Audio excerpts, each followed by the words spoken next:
Q Review, print speaking to the blind, celebrating 40 years of audio newspaper production.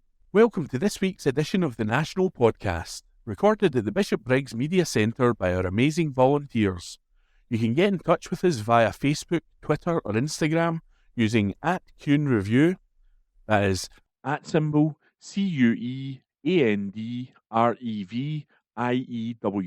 You can also contact us directly by emailing information@cunereview.com. That is INFORMATION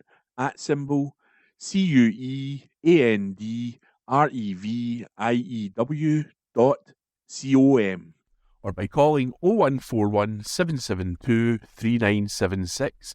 That's 0141 772 3976. From the National, Friday the 9th of January 2026, from the Politics section. Letters. It's always us rather than energy firms who take the hit. By readers of the National. On Hogmanay, wind farms on Scotland's hills and coasts will have produced electricity at virtually no cost at all. But when you awoke the next morning, or afternoon, you were greeted by an increase to your energy bill. Ofgem, Britain's energy regulator, changes the price cap 4 times a year. In 2025, it raised it on 3 out of 4 occasions, with the only drop during the summer months when the bills are lower anyway. Our energy bills are on average £500 higher than they were in 2020. While Ofgem has been merrily raising them, its miscalculations have allowed companies to pocket an excess £4 billion in profits at our expense. Ofgem is facing a wave of pressure, with Energy UK calling for it to be broken up. Fuel Poverty Action supporters flooded a series of its consultations, demanding action to bring down bills. A consultation on energy bill standing charges, £300 we all pay to energy firms before they sell us any energy at all, received tens of thousands of responses calling for these fees to be scrapped. As a result, some customers now have the option to avoid standing charges, but Ofgem ensured they will have to pay higher unit rates instead. Its decision on standing charges kept the issue distinctly separate from any plans to reduce our bills. The funding for other schemes to help people suffering in the worst fuel poverty, a new debt write-off scheme and the extension of the warm home discount hailed by Labour, hasn't been taken out of the massive profits being made by energy firms or from government spending. The cost of these schemes is being added to everyone's bills, making worse the root cause of the issue they are supposed to address. There's a theme throughout Britain's energy system.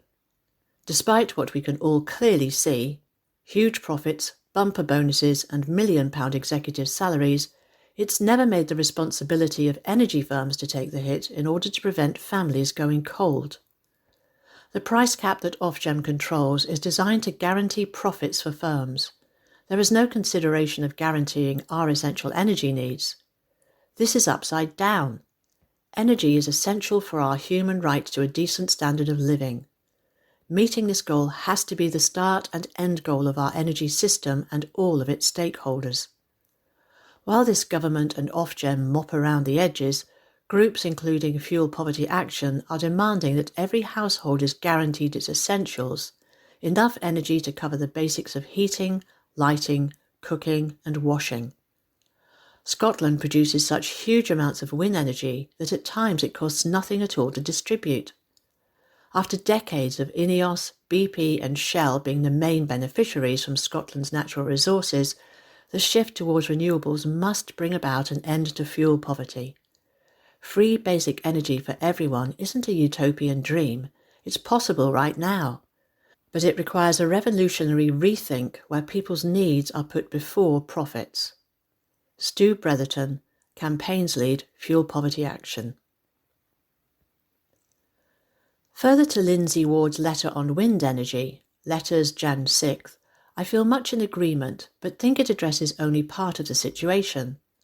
I am of the opinion that we need a more comprehensive approach. As we build enough power to meet our needs, we should also set out to reduce our needs. I see houses being built in northern Scotland with no or very few solar panels on their roofs.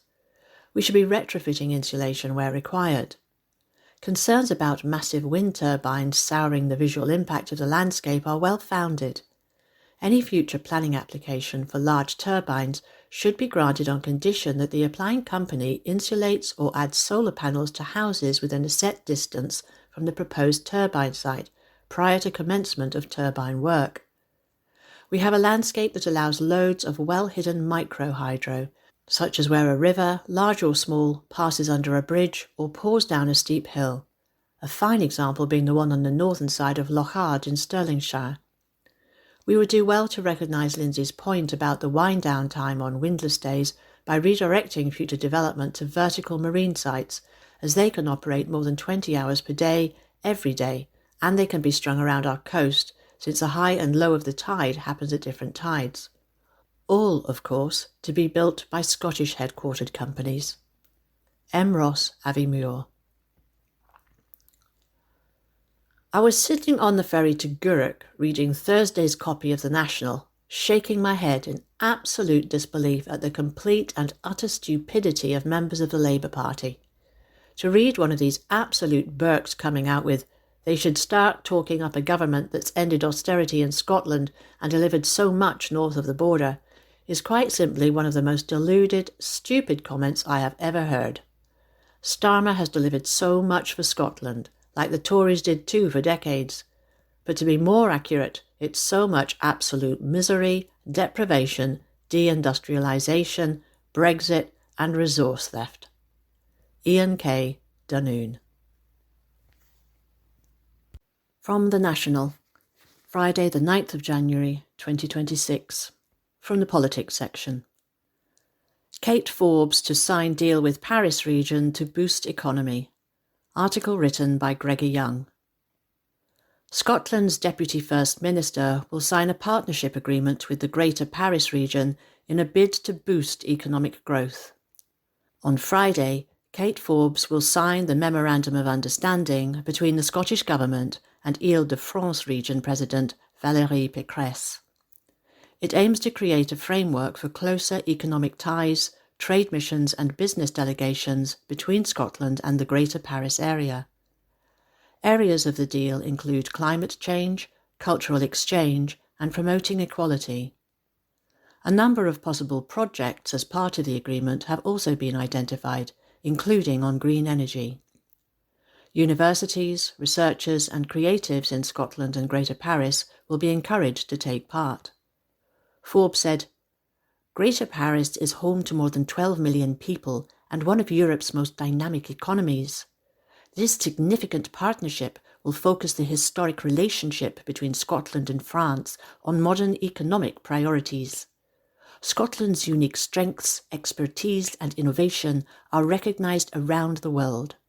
By promoting closer relationships at a government level, we can create opportunities for businesses and researchers to expand their markets, develop new collaborations and drive growth. Pécresse said, I am delighted with this valuable, concrete and forward-looking partnership. During my visit to Edinburgh in 2022, we confirmed our shared determination to work together in strategic sectors, particularly in terms of combating climate change. With this signing, we will strengthen our economic, academic and cultural ties, carry out joint projects in favour of the climate and develop synergies between our respective economic development agencies. That article was written by Gregor Young. From The National, Friday the 9th of January 2026, from the politics section. It's time to make nursery places truly free at 3. Article written by Gillian Mackay. This has been my first week back in Parliament since taking maternity leave following the birth of my son last summer. It's been a life-changing few months, and my husband and I have loved getting to know our son. But as the week draws to a close, it's had me reflecting on what life looks like as a working parent in Scotland. It can be an overwhelming time, and so can the return to work. For so many families across our country, the current childcare provision simply isn't working. When maternity leave ends, there is an expectation that you will simply go back to work, organise childcare, and it will all fall into place. Whether that looks like juggling days with help from your co-parent, family or friends, or paying for a childminder or nursery, if you can get the days that suit your shifts. But for a lot of new parents, it isn't that simple. Inflexible hours that don't fit in with working patterns, extortionate costs to pay on top of already high household bills, the system can be complicated, and in most local authorities there aren't enough options or even nursery spaces to suit the needs of each child. The promise of 1,140 free hours when your child turns 3 has given families some kind of workable time frame and support between the initial return to work and eligibility for a free nursery place starting. That time in between can be very expensive. It can cost families thousands of pounds, and the kicker is that the vast majority of families in Scotland are then stung when their child turns 3 and they have to keep coughing up cash because they still aren't eligible for a free space until the next school term. For a child turning 3 in March, their family would be expected to keep shelling out what are often eye-watering sums on nursery fees until August, when a child born at the end of July would get their free hours within a few short weeks in most councils.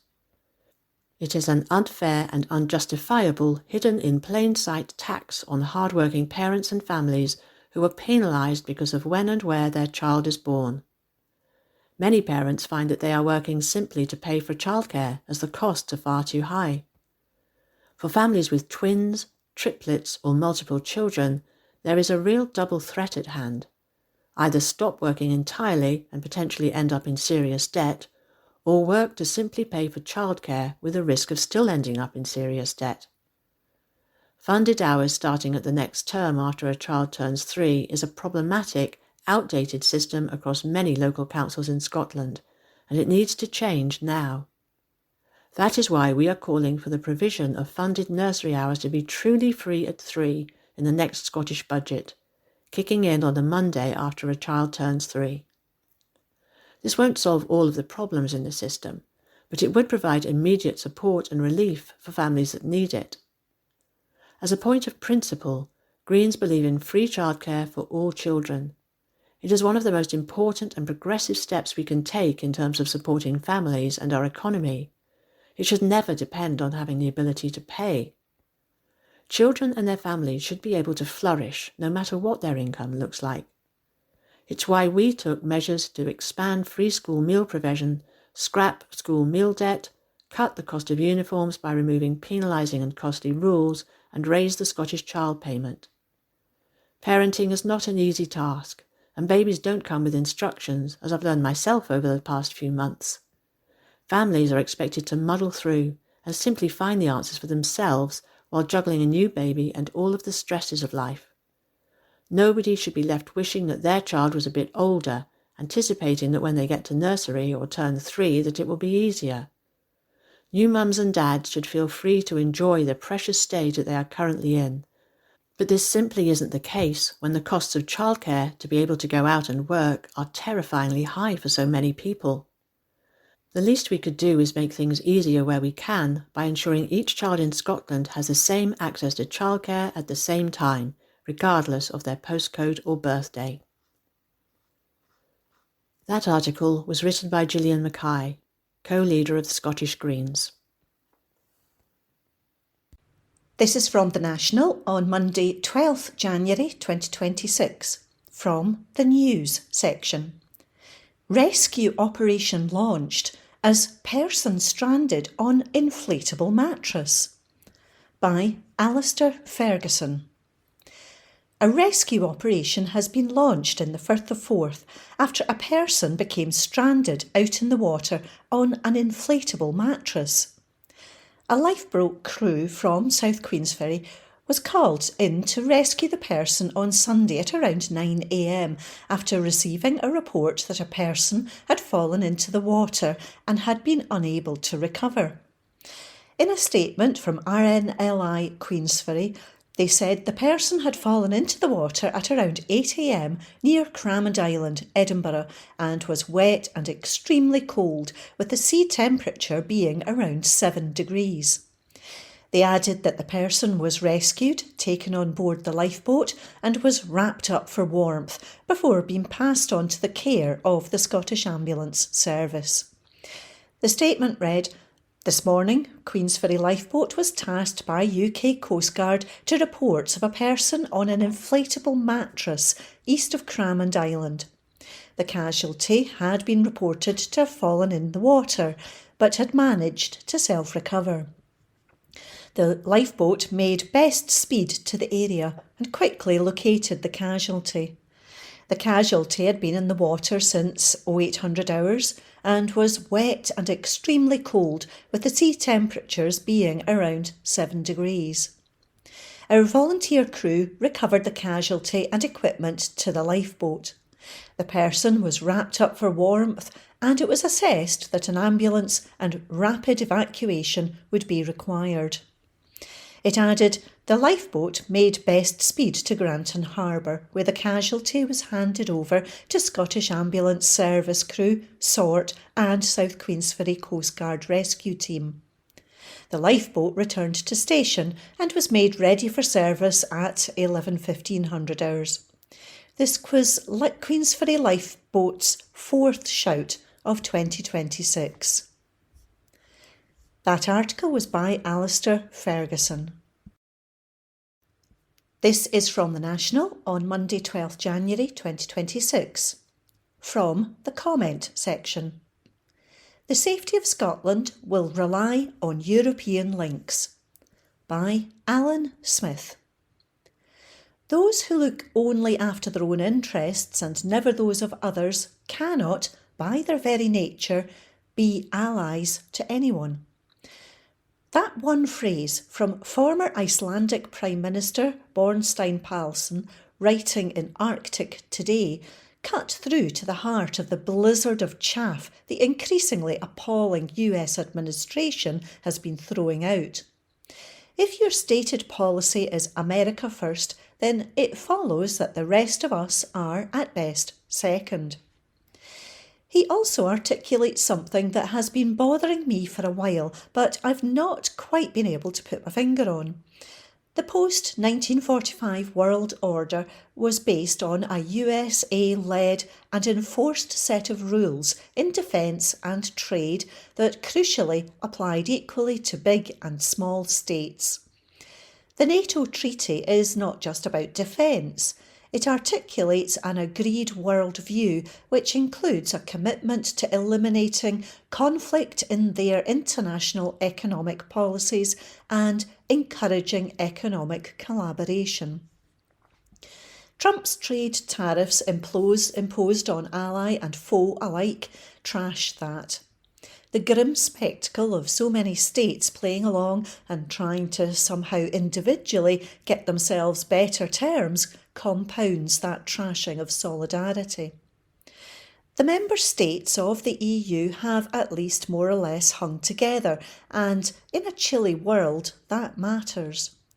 Were Denmark not part of the EU, their defence of their territory in Greenland would be on a far shakier peg, but as part of the 27 member states, they can, to an extent at least, rely on that solidarity. But it is worth trying to understand what on earth the huffing and puffing about Greenland actually means. Firstly, as I have written about in this column before, the Greenland-Iceland-UK gap is of increasingly significance and under-policed. It is of real relevance to Scotland, given that it is our waters and our islands that form the southern end of the gap, and the UK has been posted missing inadequately defending it. Russian ships and subs have been accessing the North Atlantic through it. It is, after all, international waters, but then getting up to all sorts. As the high polar north route becomes more accessible due to climate change, add in the prospect of Chinese ships and subs as well, and it is clear this is an objectively important part of the world. But the US already has a frankly remarkable degree of leeway in operations on Greenlandic territory under a treaty signed between the Danes and the US in 1951. There's a similar treaty in force between the US and Iceland. At the height of the Cold War, the US had a network of bases across the territory, centred on the massive Thule Air Base, involving upwards of 10,000 personnel. Given the population of Greenland is 56,000, that's a hell of a presence. So, if the US wanted to ramp up activities in the GIUK gap, and they should, we all should, there already is a legal agreed framework to do so. It even states US personnel don't pay customs or tax. I suspect the Danish government would be delighted. But that is not the tone coming from Washington. Quite the reverse. The illegal kidnapping by US forces of Nicolas Maduro, the appalling de facto Venezuelan president, was explicitly linked by some in and around the US administration to Greenland. Again, you don't treat friends this way. But assuming it is more than just an autocrat testing his limits and the resolve of the global community, what is Trump after? Annexation would be viewed in Copenhagen as an act of war, that's clear, but some in Washington are talking as if nobody would mind. Danish Prime Minister Mette Frederiksen has already said it would be the end of NATO with the backing of a number of other NATO states. But short of annexation, and given defence is already covered, is it the potential of Greenland's mineral resources that is drawing Trump's attention? Are mineral rights where an eventual compromise in Greenland could be stuck? I don't know, but what I do know is that this US administration does not view us as friends. The only part of the world that has actually maintained solidarity and cooperation is the EU. That's the team Scotland needs to be part of. That article was by Alan Smith. This is from The National, Sunday, January 11, 2026, the Culture section. See the glorious Scottish Island restaurant added to highly coveted Michelin Guide. Article by Lucy Jackson. A luxury Scottish Island restaurant has been added to the highly coveted Michelin Guide. Every month, the inspectors for the highly prestigious travel guide reveal their top picks of restaurants that are worthy of inclusion in the Michelin Guide for the UK and Ireland. Among the final additions for the 2025 list is the Three Chimneys at Talisker on the Isle of Skye. The restaurant is a partnership between the luxury Three Chimneys establishment and the Talisker whiskey brand, which opened last year. It is located at the distillery's new waterfront space on the shores of Loch Harport, with inspectors saying it offers glorious views. The restaurant purports to offer the very best of Skye's land and sea, with guests invited to immerse themselves in the rugged beauty of Skye through locally sourced food and drink. The menu includes oysters, confit salmon, haggis, neeps and tatties, and sea bass. A variety of desserts are also on offer, including cheesecake, shoe bun, sticky toffee pudding, and a selection of Scottish cheeses. The Michelin Guide inspector said, "This restaurant on the western side of the island has an enviable location in more ways than one. Firstly, it's on the edge of Loch Harport and comes with glorious views. And secondly, it's right by the Talisker distillery, making a pre- or post-lunch tour a must for whiskey enthusiasts. With Skye's waters offering so much super produce, it's no surprise to see plenty of seafood on the menu, but also expect meat dishes from local venison to traditional haggis, neeps, and tatties. Talisker whiskey is, of course, a feature, and you can even have a wee dram poured over your oysters. During the winter season, the Three Chimneys at Talisker is open for lunch only from 12 p.m. until 3 p.m. and is closed on Wednesdays and Thursdays. That article was written by Lucy Jackson, read by Janet Stein. From the National, Tuesday the 13th of January 2026, from the news section. Airline launches flights from Glasgow to city with stunning alpine views. Article written by Alistair Ferguson. A top leisure airline has announced new flights from Glasgow Airport to Zurich, offering Scots the chance to see stunning alpine views this summer. Swiss airline Edelweiss announced that Scottish passengers will be able to fly directly to Switzerland's largest city twice a week, every Monday and Friday, starting May 29th to September 14th this year. The new bi-weekly route will offer Scottish holidaymakers convenient access to Zurich, a city renowned for its picturesque lakeside setting, vibrant cultural scene, and close proximity to the Swiss Alps. Chris Tibbett, aviation director at AGS Airports, which operates Glasgow Airport, said that the Swiss city offers Scottish travellers everything from a busy city break to adventures in the country's breathtaking landscapes. He said, "We're delighted to welcome Edelweiss to Glasgow Airport with this exciting new service to Zurich. This route not only offers our passengers direct access to one of Europe's most charming cities with world-class museums and stunning alpine views, but also provides seamless connectivity via its efficient Zurich hub. The addition of Edelweiss strengthens our long-standing partnership with the Lufthansa Group and enhances travel options for both leisure and business passengers across Scotland. Flights are now available to book via flyedelweiss.com." And that article was written by Alistair Ferguson. From the National, Tuesday the 13th of January 2026, from the Politics section. Keir Starmer to accept place on Donald Trump's board to run Gaza. Article written by Alistair Ferguson. Keir Starmer will accept an offer to sit on a board that will temporarily run Gaza, led by the United States President Donald Trump, according to reports.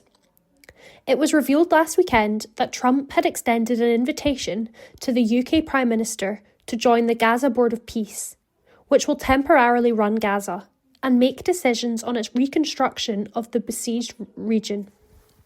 According to The Times, Starmer will accept the US President's invitation, with Trump revealing its members as early as this week.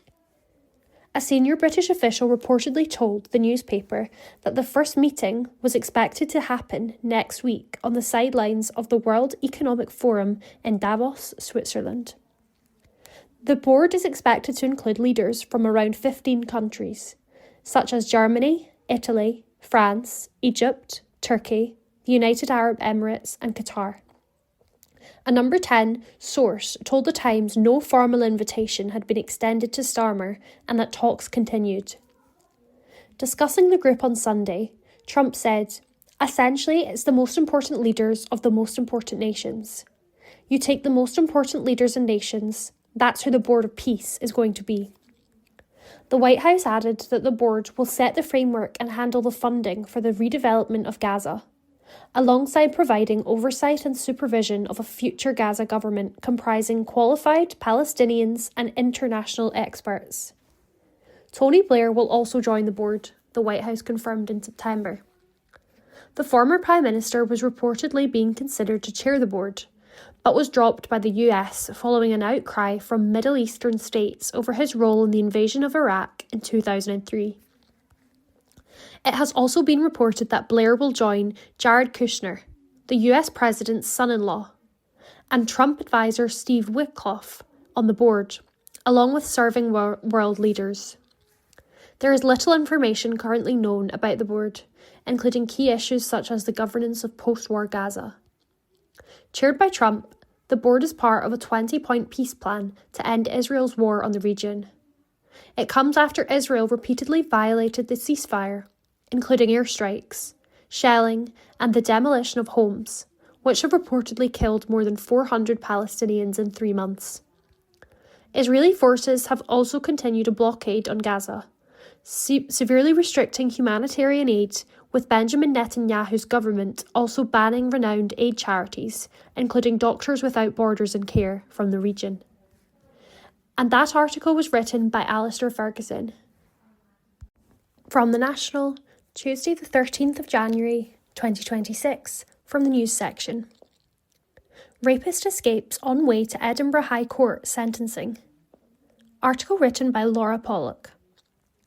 A rapist who abducted a 15-year-old girl escaped custody on his way to being sentenced in Edinburgh, it has been confirmed. Aaron Strachan, 21, who held a teenage girl at knife point before raping her, was due to appear at Edinburgh's High Court this morning at around 11:15am.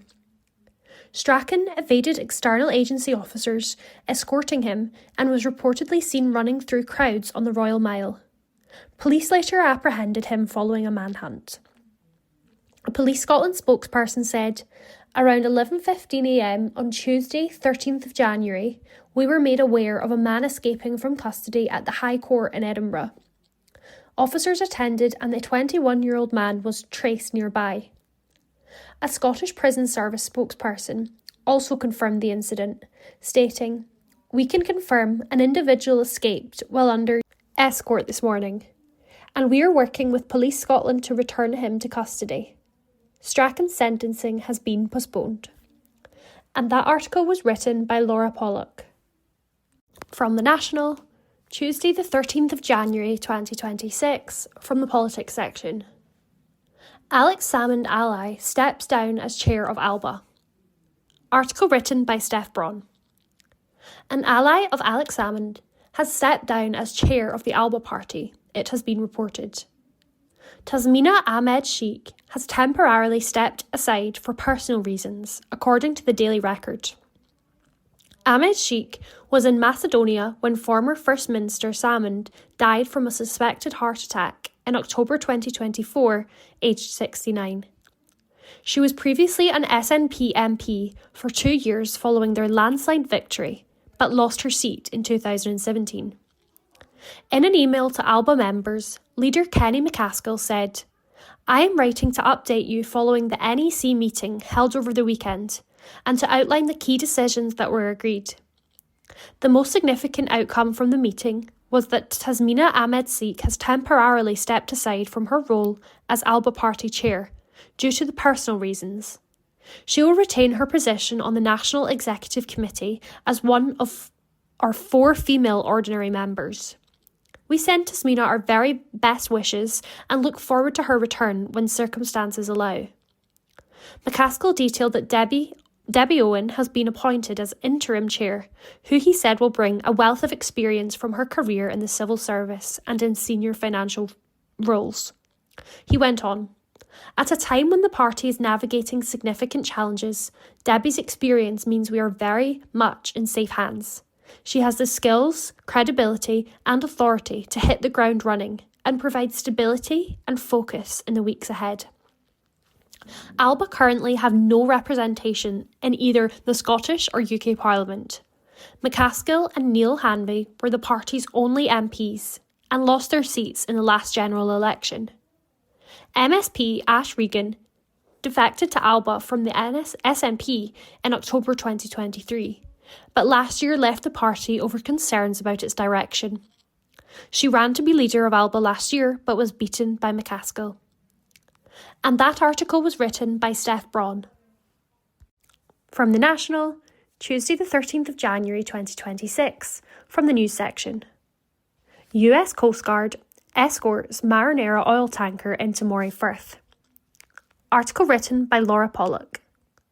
The US Coast Guard has escorted a Russian-flagged oil tanker, which was seized between Iceland and Scotland, into the Moray Firth. The Marinera was boarded by American forces last week, after a weeks-long chase through the high seas. The vessel, which was previously called the Bella 1 before being renamed, was initially pursued by the US Coast Guard off the coast of Venezuela last month, after it managed to circumvent the blockade of the Latin America country. The tanker had been travelling from Iran to Venezuela, but turned back into the Atlantic after a bid to evade the US blockade. in the 24-hour surveillance flights, including RAF, Rivet Joint and P-8 Poised planes from the UK, as well as American craft from its bases in Iceland, were observed flying over the vessel. And that article was written by Laura Pollock. From the National Culture section, Tuesday the 13th of January 2026. Airline launches flights from Glasgow to city with stunning alpine views. This article is by Alistair Ferguson. A top leisure airline has announced new flights from Glasgow Airport to Zurich, offering Scots the chance to see stunning alpine views this summer. Swiss airline Edelweiss announced that Scottish passengers will be able to fly directly to Switzerland's largest city twice a week, every Monday and Friday, starting May 29th to September 14th this year.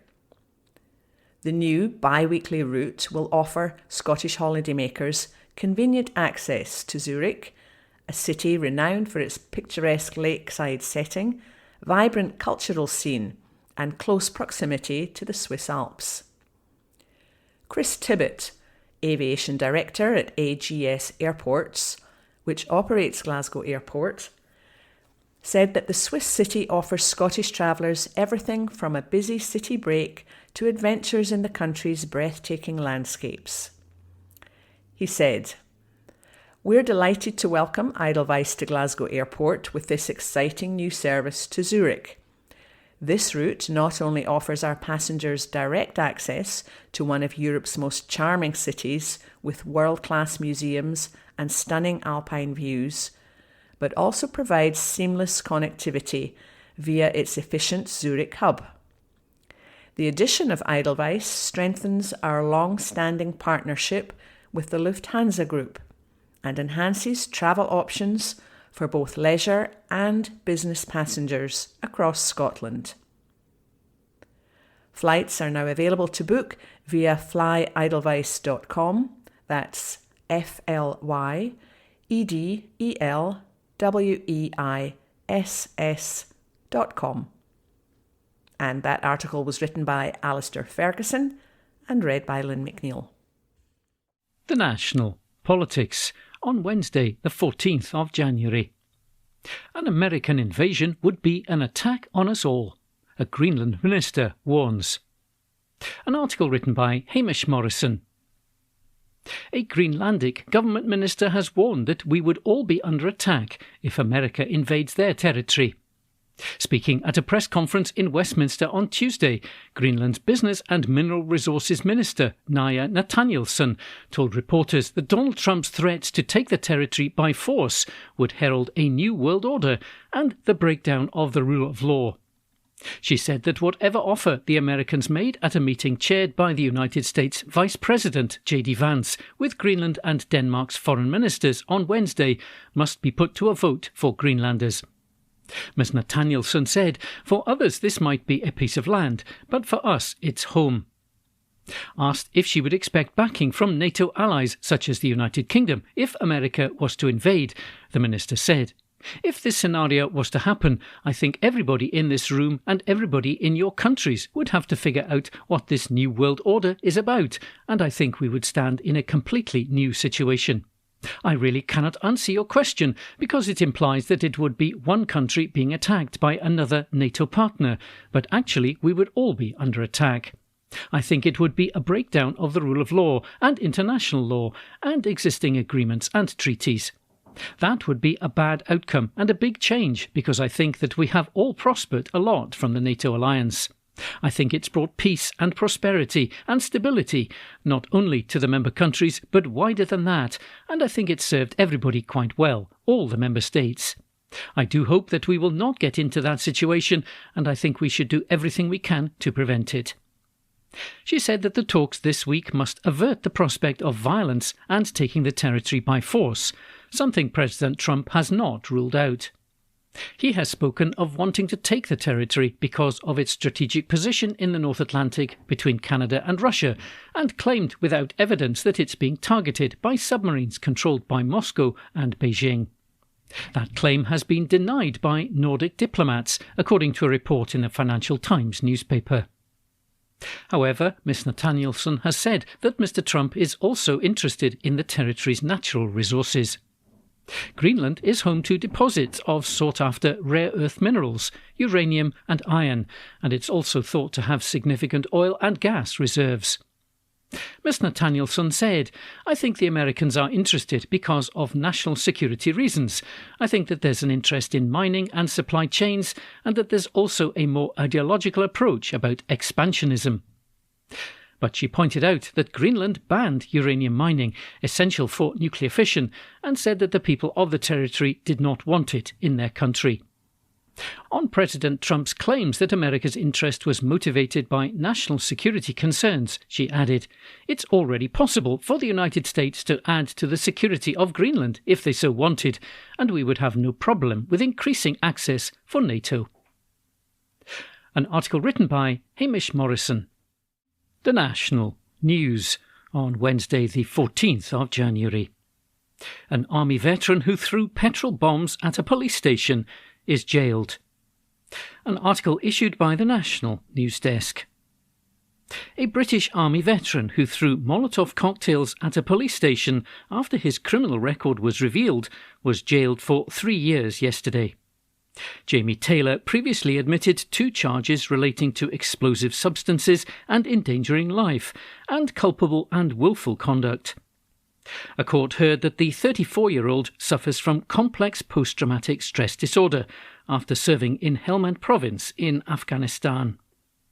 Mr Taylor, who has 11 previous convictions, took a taxi to Livingston Police Station in West Lothian on the 30th of May last year, armed with 4 vodka bottles filled with petrol.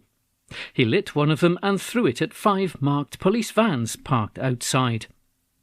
After the petrol bomb ignited, he hurled another explosive, which prompted PC Kirsty Forsyth to run to extinguish the blaze. Mr Taylor then lit a 3rd petrol bomb and threw it, causing flames which went above PC Forsyth's head.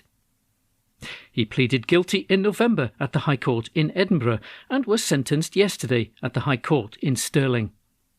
He admitted 1 charge of causing an explosion of a nature likely to endanger life or to cause serious damage to property, and another charge of culpably and recklessly throwing a petrol bomb towards PC Forsyth, which exploded to the danger of her life. Judge Lady Ross sentenced Mr Taylor to 3 years and 6 months in prison, with a 12-month supervision order imposed. She told him, "Even though you were not aiming at her, you put PC Forsyth's life in danger. This was obviously dangerous and criminally stupid. You had a sense of grievance against the police to do with another individual. The police is not a faceless organisation. It's made up of responsible people who run towards danger." She added, "You were a soldier for 8 years and experienced serious trauma. You have complex post-traumatic stress disorder. You understand what you did was wrong. You have made progress in prison and have the support of your mother. The seriousness of offending means that there is no alternative to custody. It's very plain that you need help. You need supervision and sustained care." Defending Ian McSporran, KC, said that Mr Taylor did not know PC Forsyth and her colleague were present and that it was not a targeted attack. An article issued by the National News Desk. The National News on Wednesday the 14th of January. Call for a crackdown on black market vapes. An article written by Gregor Young. Shopkeepers in Scotland have said that it's time to get tougher on crime gangs behind black market vapes. Store owners say that the illegal trade is rising following the ban on disposables. The Scottish Grocers Federation fears that problems will worsen, creating a negative impact on health unless additional incoming regulations on the sale of vaping products are carefully crafted. The Federation is concerned that the illicit trade is robbing the public of millions of pounds in taxes, as well as damaging the future of local stores. The convenience store trade body, which represents thousands of shops, wants more investment in tackling illegal sales, including of those to children, and for the voices of shopkeepers to be heard as new rules are drafted. Disposable single-use vapes were outlawed in June of last year. Luke McGarty, the Scottish Grocers Federation's head of policy and public affairs, said, "There's a growing issue of criminal gangs getting involved in black market activity, profiteering from illicit vaping products. There are no assurances about their safety, and they're getting into the hands of people that they shouldn't. This is harmful to businesses, communities, and potentially the health of those buying vaping products illegally. Trading standards officers work hard, but greater investment is needed to give them the resources to track down those behind illicit sales and to bring them to justice. Illegal tobacco sales already cost His Majesty's Revenue and Customs about £2.8 billion. With the black market for single-use vapes, that total is surely going to soar. The Scottish Grocers Federation made its call for action as the UK government's Tobacco and Vapes Bill works its way through Westminster, bringing increased regulation. The Scottish Government is expected to introduce secondary legislation on the back of it. Store owners say that the fine detail around the likes of vape flavour and store placement rules needs to be carefully considered to limit the potential for more new unintended criminal opportunities to emerge. Gunnar Sood, whose family operates the Racetrack convenience stores in Greater Glasgow, said, "Regulation and illicit trade are almost going hand in hand. Unless more is done about that, it's just going to keep growing. Illicit trade was there before the ban, but from what we can see, it's 10 times stronger after it." Shop bosses have told the Federation that a cost increase and restrictions around flavours are the steps that they believe are most likely to encourage further illicit trade.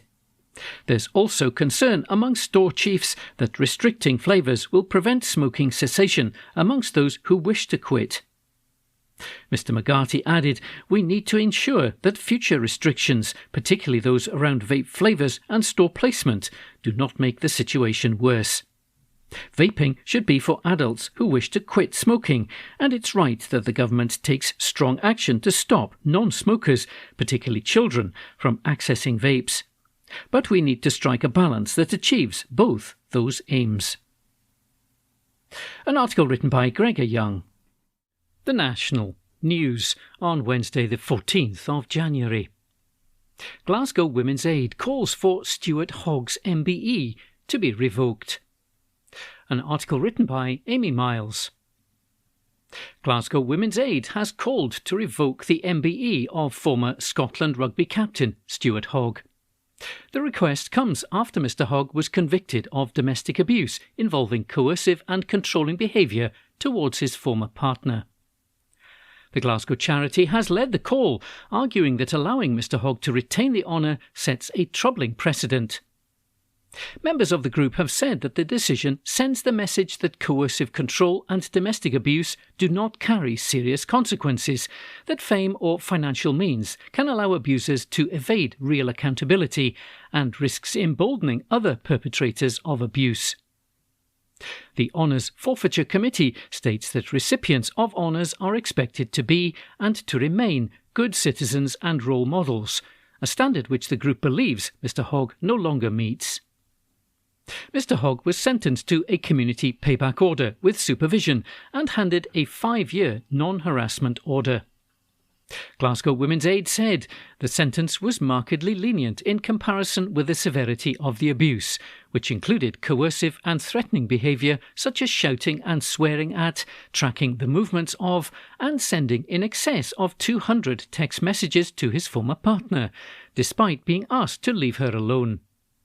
They have also expressed support not just for Mr Hogg's former partner, but also for the children exposed to what they described as a home environment marked by fear and trauma. They said not only was this a lenient sentence, but a year on he still holds an MBE. This sets a troubling precedent. The Honours Forfeiture Committee states, both we and the wider community expect recipients of honours to be and to remain good citizens and role models. We do not believe that this standard is met in this case. Glasgow Women's Aid stands with not only Stuart Hogg's former partner, but also the children who were subject to a home environment marked by fear and trauma. Glasgow Women's Aid stands firmly with the survivors of domestic abuse and calls for immediate action to remove the MBE, to uphold the integrity of the honours system and to demonstrate that abuse will not be tolerated or excused. An article written by Amy Miles. The National Politics on Wednesday the 14th of January. John Swinney welcomes the U-turn on digital ID proposals. An article written by Lucy Garcia. The First Minister has welcomed the UK government's U-turn on its foolhardy digital ID plans. On Tuesday, government officials insisted that the plans were always to be optional, despite Prime Minister Sir Keir Starmer saying that people will not be able to work in the United Kingdom without a digital ID. On Wednesday, the Chancellor Rachel Reeves said that there will still have to be digital identification checks, but the government was relaxed about what was used, including an e-visa or an e-passport, describing reports of a U-turn as overwritten. Speaking to the Press Association on Wednesday, John Swinney, who has opposed the plans since they were announced, said, "I welcome the decision that the Prime Minister has come to abandon what I thought was a foolhardy scheme of compulsory ID cards. I thought it was flawed from the beginning, and I'm glad that the Prime Minister has now acknowledged that point." Mr Swinney added, "I think the point of consistency that is now emerging from the Prime Minister is that he's always changing his mind. I think that this is about the 13th U-turn that the Prime Minister has undertaken, so I think it's just another illustration of why people are supporting the trusted leadership of the Scottish National Party government here in Scotland, because we deliver what we promise." An article written by Lucy Garcia. The National News on Wednesday the 14th of January. A new daily Stirling to London train service is to launch this year. An article written by Stuart McConnell. A major new daily train service connecting Stirling and London will be running during the first half of 2026.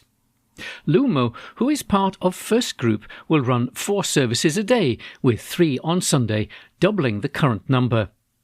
The service will be up and running by the spring, according to Lumo. Trains will also call at Larbert, Greenfolds, Whifflet, Motherwell and Lockerbie en route to England.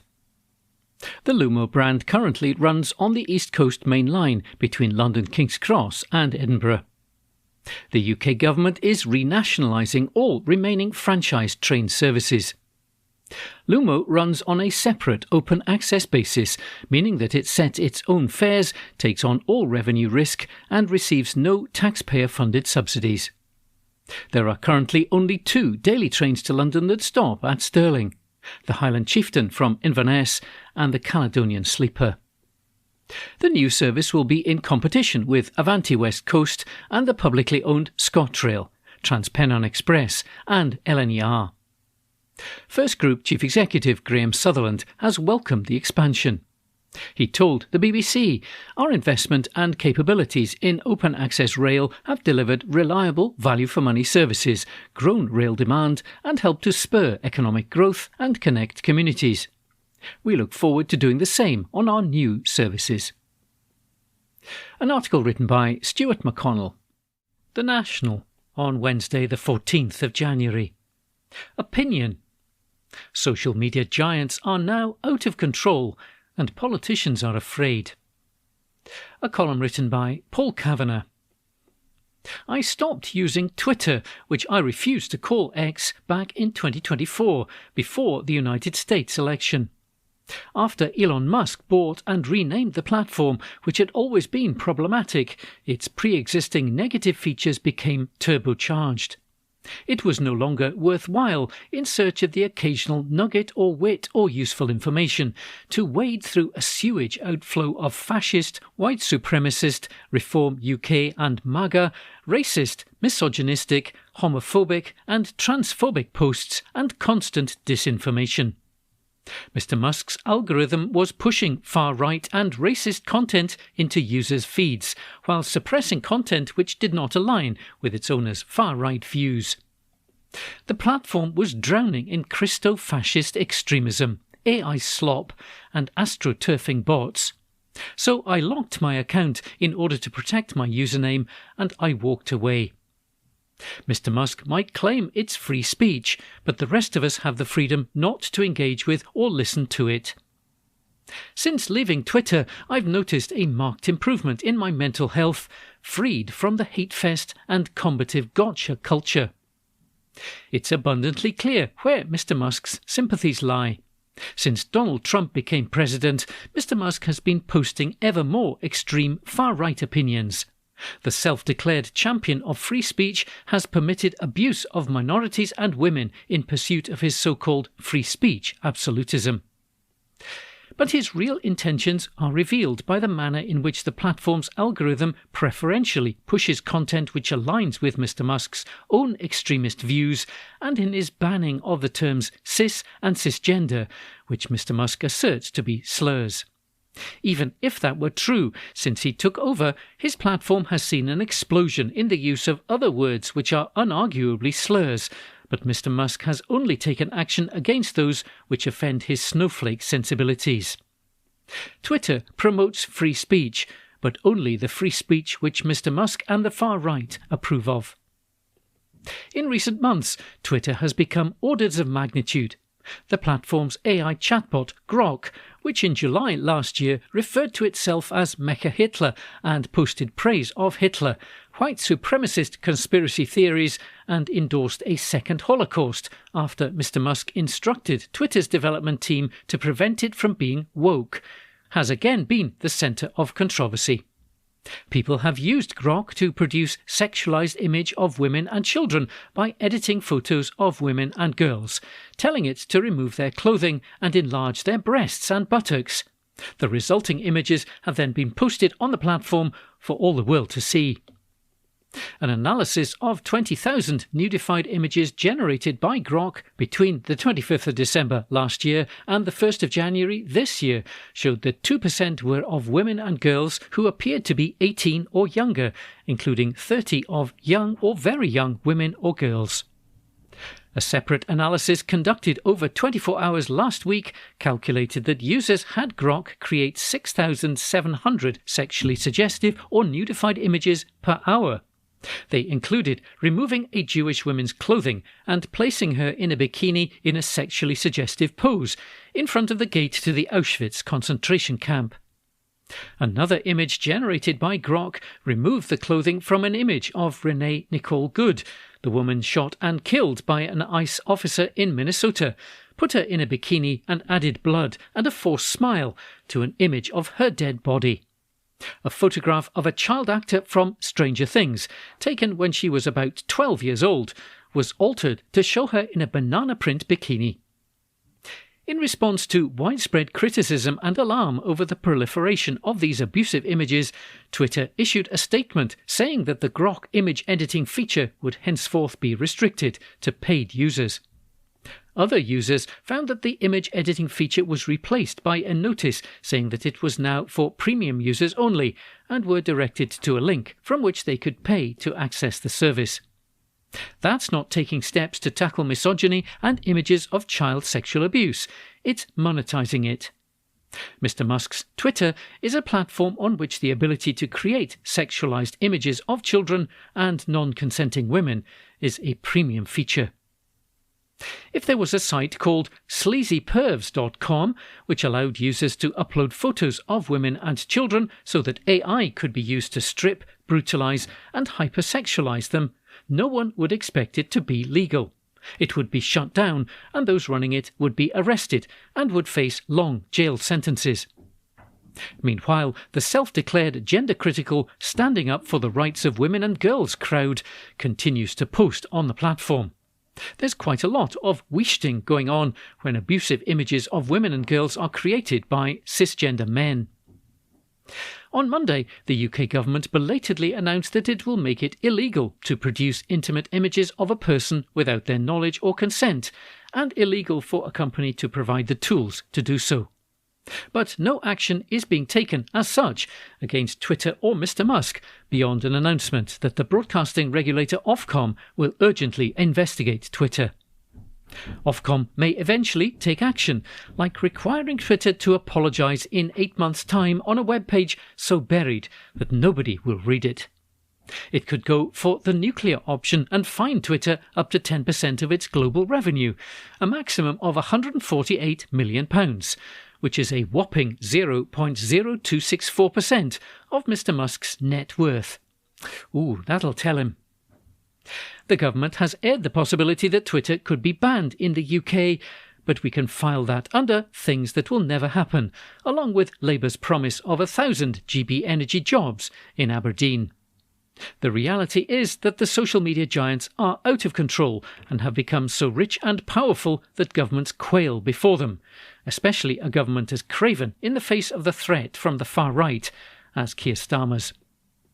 Mr. Musk pumps out fascist propaganda and interferes in European politics, threatening the very fabric of democracy, yet Western governments are too afraid to rein them in, even when his platform facilitates the production of sexually abusive images of women and children.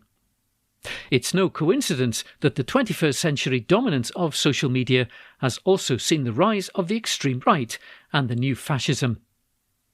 This was an inevitable development with social media platforms, whose algorithms prioritise rage bait and hate as a means of promoting a politics which does not threaten their owners' vast, undeserved wealth and power. It's increasingly obvious that we can have democracy and a civilised and humane society, or we can have billionaires. We can't have both. That column was written by Paul Kavanagh. The National, on Wednesday the 14th of January. Opinion. What the Scottish budget tells us of the SNP's priorities for the 2026 election. The Real Scottish Politics, a column written by Abby Garton-Crosby. The Scottish Government's budget has been branded electioneering on steroids, so what did it tell us about the SNP's priorities going into the election? Shona Robison delivered her final Scottish budget to MSPs on Tuesday, announcing 2 new taxes targeting the richest, on mansions and on private jets, and a small tax cut for lower earners. There were also announcements on record funding for the NHS, on free breakfast clubs for all primary and special school pupils, and an increase to the Scottish Child Payment. But what our newsletter is going to focus on today is what those key announcements tell us about the SNP's priorities and what they're hoping to signal to voters. There is no doubt that this was a Scottish budget geared towards helping those on lower incomes. It was also a relatively safe one. They don't call John Swinney a safe pair of hands for no reason.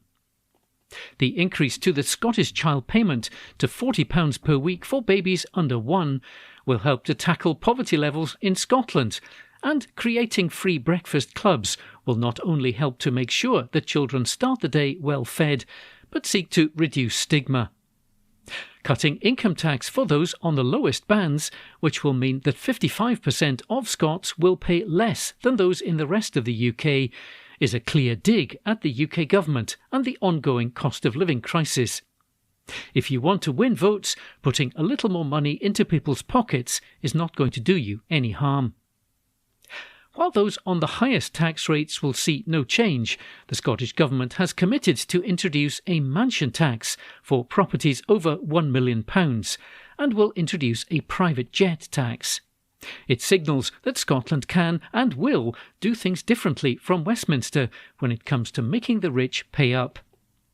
But, as Future Economy Scotland said after the budget was announced, these measures, while possibly vote winners, will do little to address Scotland's long-term fiscal challenge.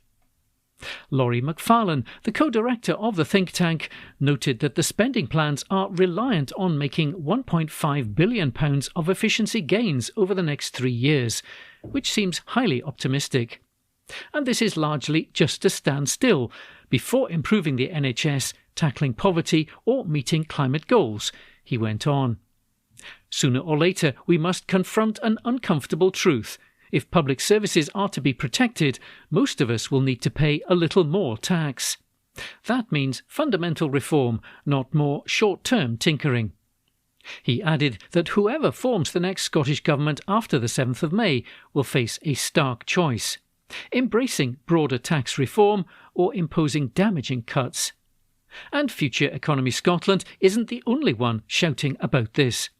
Ros Foyer, the General Secretary of the STUC, which has long campaigned for a wealth tax and changes to the system, said that the mansion tax, jet tax and measures on income tax are wins for workers. But she added that real investment in our communities is sorely lacking, pointing to funding for local government, where there was a 2% uplift, which she suggests will end in devastating cuts. Ms Foyer branded the mansion tax a breakthrough, but said that the government must grasp the nettle of scrapping council tax and implementing a full revaluation. And that is really the crux of it. Whilst the policy choices will signal to voters that the SNP wants to put forward progressive policies, arguably these are mostly for the short term, or act as plasters on gaping wounds that will eventually have to be dealt with. There were a number of things that weren't addressed during Ms Robison's speech to MSPs. The housing sector didn't see any big announcements, the Scottish Greens' bid to stop the postcode lottery for funded childcare hours was unsuccessful, and there was a lot of wrangling over business rates during the debate that followed. The Fraser of Allender Institute set out that despite the headline grabbers, there is still going to be a significant cut in spending that will hit in the next 3 months. Yao Souza, the group's deputy director, explained. Relative to plans laid out in June, the Finance Secretary has had to cut day-to-day spending by £480 million, largely due to much weaker underlying tax forecasts from the Scottish Fiscal Commission. This was on top of further uses of exceptional items and non-recurring revenues in the region of £300 million. This budget, then, was another example of the Scottish Government plugging an underlying deficit of over £500 million with one-off funding pots, and even then having to make significant cuts to its planned expenditure. There is also a difficult funding reality that the Scottish Government has had to deal with when it comes to capital spending. With Scottish Labour abstaining from the vote, the budget is almost guaranteed to pass, but it is the narratives that come out of it that will have a lasting legacy. Ms Robison made the point near the end of her speech in relation to peak rail fares being abolished that they will stay that way as long as there is an SNP government. Scotland has been changed for the better by this Parliament and by this SNP government, the Finance Secretary also told MSPs, to jeering from the opposition. A lot can happen in 3 months, and only the election results will tell us if the SNP's message managed to cut through. That column was written by Abby Garton-Crosby. The National Politics on Wednesday, the 14th of January. The Scottish budget will mean a brighter future. A front-page article written by Jane MacLeod. Scotland's Finance Secretary said that her budget will provide a brighter future as she vowed more cash for hard-up families with young children. In a budget delivered 4 months before the Holyrood election, Shona Robison declared her decision mean that some of the pressures on families and family budgets will ease.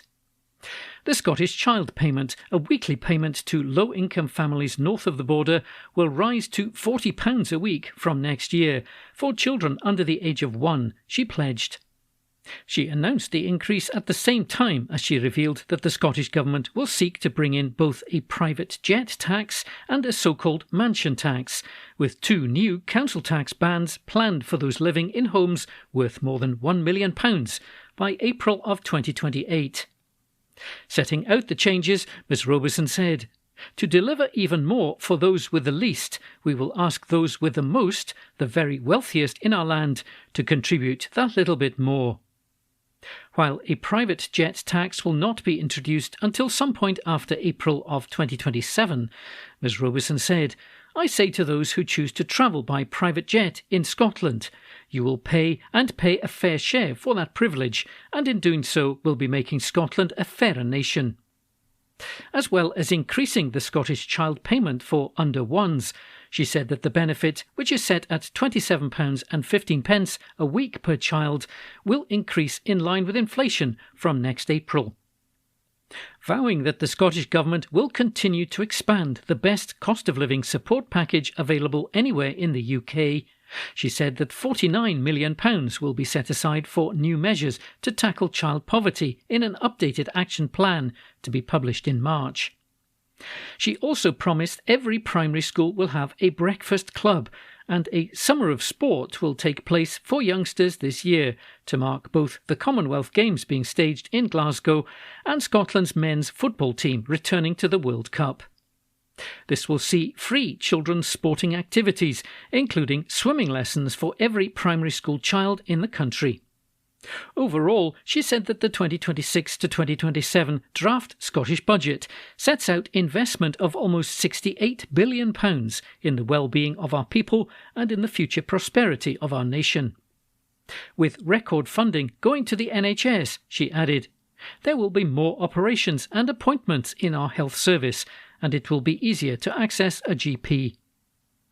A total of £22.5 billion has been set aside for health and social care in 2026 to 2027, including a record £17.6 billion for NHS boards. This includes £36 million to help fund walk-in GP clinics, helping fulfil a key commitment from the First Minister, John Swinney. Scotland's councils, meanwhile, will receive almost £15.7 billion next year. As well as setting out her spending plans, the Finance Secretary made some changes to tax policy, announcing that the threshold for the basic and intermediate rates of income tax, the second and third lowest bands in Scotland, will rise by 7.4%, effectively cutting tax for lower earners. Contrasting her actions with those of the Labour Chancellor Rachel Reeves, who froze income tax thresholds for the rest of the UK until 2030 to 2031 in her budget last year, Ms Robeson added, as a result, even more people in Scotland can expect to pay less tax than if they lived in England, Northern Ireland or Wales. That's more than 55% of Scots set to pay less income tax because they live in Scotland and have a government led by the SNP. Overall, she told MSPs, this is a budget for a stronger NHS, a budget for a more prosperous Scotland, a budget that once again gives the people of Scotland the best cost of living deal anywhere in the UK. But the Scottish Conservative finance spokesperson Craig Hoy claimed that the pre-election budget is as predictable as it is cynical, adding that for hard-working Scots who are tired of being taxed to the hilt by the SNP, the proposals will not wash. Scottish Labour's Michael Marra said that the budget does not meet the aspirations of the people of Scotland, and it does not recognise their need for real change.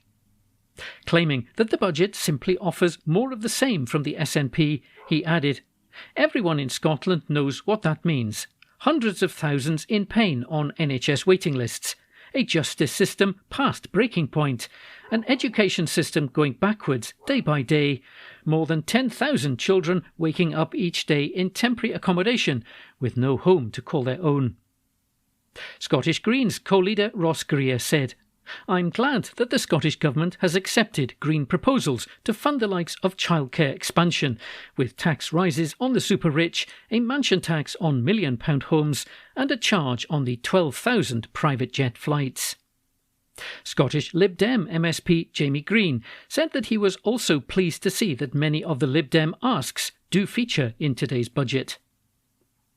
But despite Ms Robeson announcing a package of transitional relief for businesses facing rising rates bills after a revaluation, Mr Green said that he fears that some firms are still facing choppy waters ahead.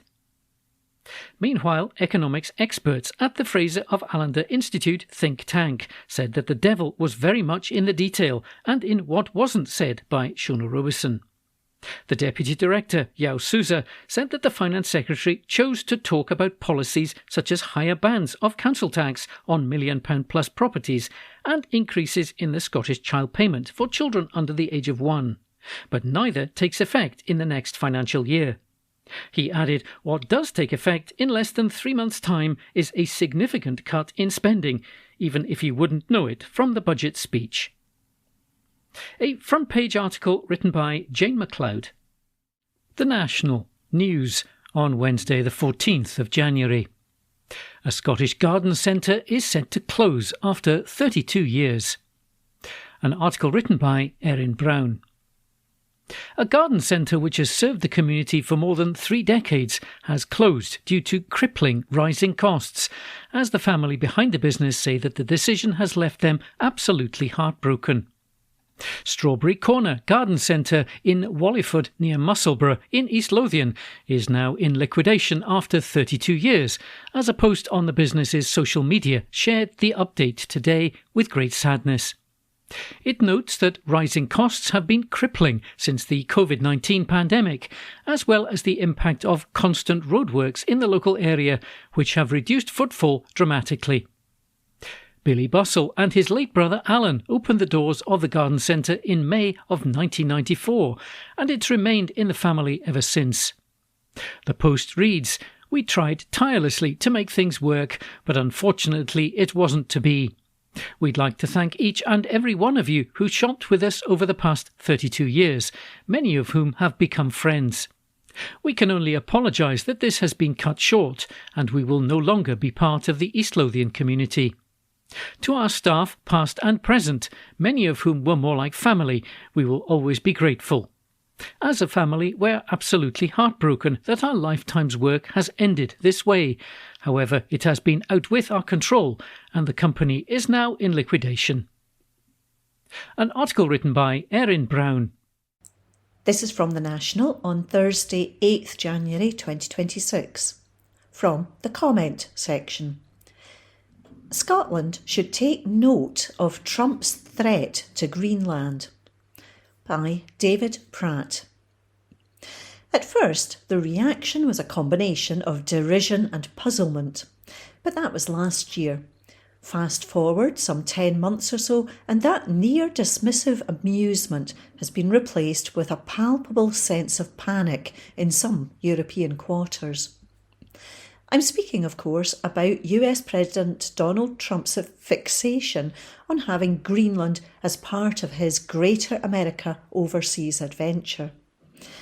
At first, it might have all been a laugh, dismissed by many as another madcap Trump notion, but emboldened by seizing the Venezuelan President Nicolas Maduro and increasingly brazen in the use of America's formidable war machine, no one is laughing much anymore when Trump declares we need Greenland. Trump's claim that it's all in the interests of US national security is, quite frankly, to use one of his own favourite phrases, fake news. Yes, Greenland's location is of great strategic value, but he's kidding no one when he says this is America's prime motive. For just like Venezuela, Greenland too is about making a very big buck, given the tiny Arctic nation also has plenty of pickings on the natural resources front. Caracas has some 300 billion barrels of crude oil in reserve, but Greenland likewise has the black stuff on its doorstep, along with significant deposits of valuable rare earth elements, minerals, precious metals, and other goodies that doubtless have dollar signs flashing before Trump's eyes. You know for certain that America's money men are circling like sharks when the Financial Times reports that Trump's friends have been eyeing it for some time. Friends, for example, like Peter Thiel, venture capitalist, political activist and co-founder of Palantir Technologies, who wants to set up crypto-empowered network states on undeveloped territory. By all accounts, Teal has already invested in Praxis, a start-up that aims to do just that and which has reconnoitred Greenland. As the FT also highlighted, Trump's ambassador to Denmark, Ken Howry, was a co-founder with Teal and Elon Musk of PayPal, and Greenland was high on all their lists as a potential cash cow. Wanting Greenland is one thing, but getting it is another, especially when the autonomous territory falls under Denmark's control. But here Trump has a couple of options. The first, albeit most unlikely, would be a military takeover.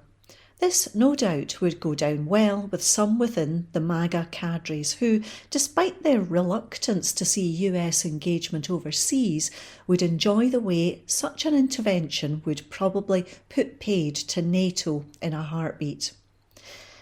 The second US option would be to use the Ukraine card, whereby basically Washington does a quid pro quo security deal that gives Europe assurances from America on Ukraine in exchange for an expanded role for the US in Greenland. That said, this option is fraught with diplomatic obstacles and perils. Yet another option for Washington, and this is where Scotland might want to sit up and take particular notice, would be for the Americans to manoeuvre Greenland's independence movement in its favour. To that end, it's known that the US has already carried out covert operations in Greenland, with the CIA and the US National Security Agency reportedly stepping up surveillance of Greenland's independence movement and tasked with identifying locals sympathetic to and critical towards America. And speaking of Scotland, there are lots of other reasons why we should be giving Greenland our full attention over and above the obvious concern that this is yet another example of Trump's appetite for unilateral military action and attempting to ride roughshod over the international rules-based order. Geography is the obvious place to start, given that Scotland, being the world's most northerly non-Arctic nation, is one of the 10 closest countries geographically to Greenland. Launched in 2019, the Scottish Government's Arctic Connections Policy Framework also makes clear the significant environmental, economic and social characteristics Scotland shares with Arctic and subarctic regions. From climate change impacts and presence of remote and island communities, as well as our strong reliance on marine resources and renewable energy, we have lots in common. Within that framework lies the Arctic Connections Fund, a small grants programme that also, interestingly enough, involves direct collaboration with partners in Greenland. Currently, the framework is under review, with the final report due to be published next month. In an article written for the US-based think tank, the Arctic Institute, back in 2024, one regional expert described how Scotland is carving out its Arctic identity. How interesting then it will be to see how such policies develop in the future should Trump's Greenland ambitions, God forbid, come to fruition. At the very least, it's a sharp reminder, as many in Scotland have long recognised, that our nation sits in a key strategic position connecting the European Arctic with Central Europe and North America. In a rapidly shifting and volatile global geopolitical landscape, this recognition is more vital than ever. Were we in need of yet further reminding, then yesterday's news that US military planes flew along the Scottish coast and US Special Forces used Wick as a jumping-off point as part of a military operation to seize a Russian-flagged oil tanker linked to Venezuelan oil is exactly such a point in case. The fact is, even if Scotland were an independent, sovereign nation tomorrow, we would still find ourselves inextricably connected to the fluid, diplomatic and ever powerless geopolitical landscape around us. With that in mind, it makes it all the more imperative that Scotland focuses with ever more rigour on preparing and equipping itself with the political infrastructure capable of providing a cohesive foreign policy outlook. Yes, foreign policy is a reserved matter for the UK Parliament and Government, for now, but how remiss of us would it be not to have done the preparatory work for any welcome change in the future? Those who doubt the necessity of this need only look at events unfolding both far-flung and much closer to home to realise the urgency. For those who haven't already, it's time to wake up to the reality here in Europe of what America has become. Trump never has been, and most certainly now is, no simple figure of ridicule. Instead, as both Venezuela and Greenland show, he is a dangerous and loose cannon on the world stage. That article was by David Pratt. This is from The National on Thursday 15th January 2026, from the Culture section. Students duped by photoshopped Scottish Christmas market. An exclusive by Jamie Calder. 2 students have revealed their humbling yet hilarious experience after being duped by a photoshopped Christmas market in the Highlands. After searching for the best Christmas markets in Scotland, Zozo Dahl and her sister Riley settled on Inverness after seeing an image of a huge market covered in festive decorations and lights from 2024. Rather than opting for the mainstream choices of Edinburgh or Glasgow, the pair, who both study in Edinburgh, booked a hotel and drove from the capital to Inverness, expecting a winter wonderland, but instead said that when they arrived it was completely empty and everything was closed, and there was pretty much no festive lights. After seeing the empty Falcon Square, where they believed the market was being held, they quickly realised the photos must have been fake. Since they'd booked a hotel for the night, the pair decided to make the most of their slightly embarrassing but really funny situation, going out for dinner in Inverness. The pair said that, in retrospect, they should have known not to believe that Inverness had such a huge Christmas market, saying she doesn't have much advice to offer, it was just us being way too gullible. One of the posts she saw online was from the Facebook account Inverness Tourist Board, which is not just the official tourist page for the city, but a satirical account posting all things Inverness, including a large number of AI-generated images with joke captions. The post the pair saw advertised the world-famous Inverness Christmas market opening at Falcon Square. The post says the market was opened by our Provost Glynis the Shammy Campbell St Clair and the very elusive Hon Shu, the missing, now found, Japanese macaque from Highland Wildlife Park. It continued, the opening of the iconic market marks the start of the Highland Council's extensive festive season celebrations in the city. How do they manage to put on such an event every year? Inverness does put on a number of real Christmas celebrations, including walks through the estate of Brodie Castle, pantomimes and craft stalls at Eden Court, and Skate with Santa events at the Inverness Ice Centre. An admin for the Facebook page told The National, "We're sorry the students did not have the experience they expected. They must have just missed the market. We're here to promote our beloved Inverness, and we're so glad more and more people come each year to experience all Inverness can offer." That article was an exclusive by Jamie Calder. That concludes this week's edition of the National Podcast. Please remember to subscribe to our channels at Tune Review and to tell your friends about our service.